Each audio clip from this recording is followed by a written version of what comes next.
The Penny Press by Safa Qureshi. The first penny press paper was called the New York Sun. In 1833, Benjamin Day began selling the New York Sun for only a single penny.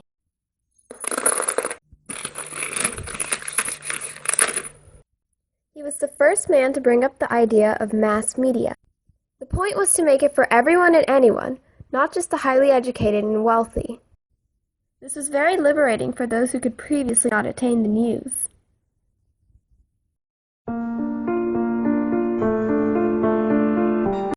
Mass media truly contrasted what was previously the norm with colonial newspapers at the time. Typical colonial newspapers only targeted the higher class of citizens who were more educated in the English language. However, the New York Sun had an easy-to-read format that was engaging to all sorts of people. The engaging format inspired other editors to create similar imitations.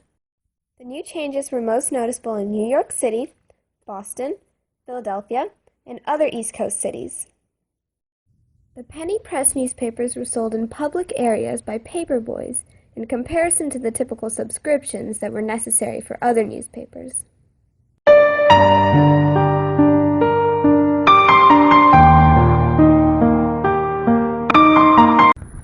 Well, actually, it wasn't such a sad thing.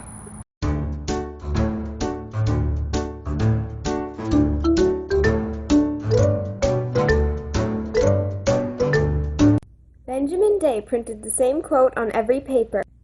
The object of this paper is to lay before the public, at the price within the means of everyone, all the news of the day, and at the same time offer an advantage medium for advertisements.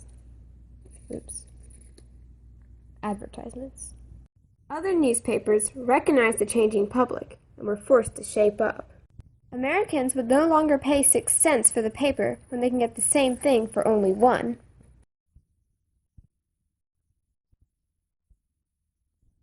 There were many aspects that inspired the penny press, but one of the major ones was Charles Knight's The Penny Magazine, that was originally started to improve England's poor, but it also had some popularity in America.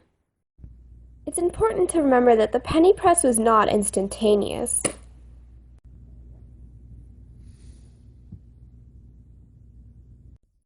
Typical colonial newspapers did not have a such thing as daily news.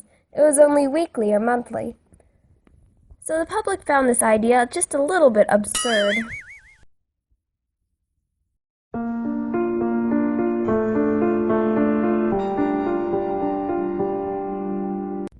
But slowly by slowly, the idea caught on, and the public loved to buy the news for only 1 penny every day.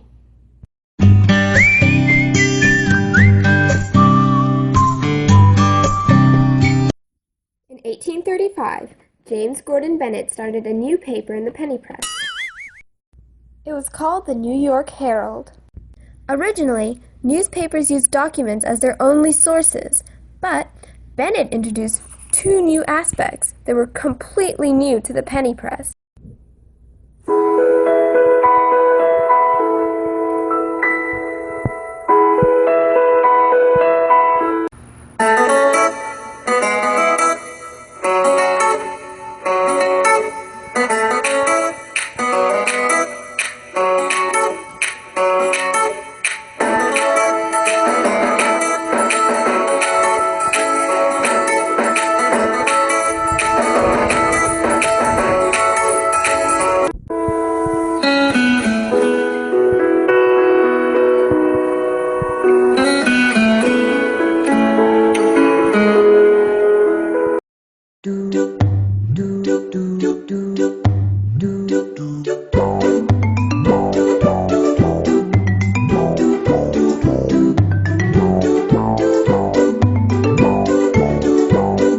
These new aspects brought the New York Herald to extreme heights, and their stories became more vivid and believable.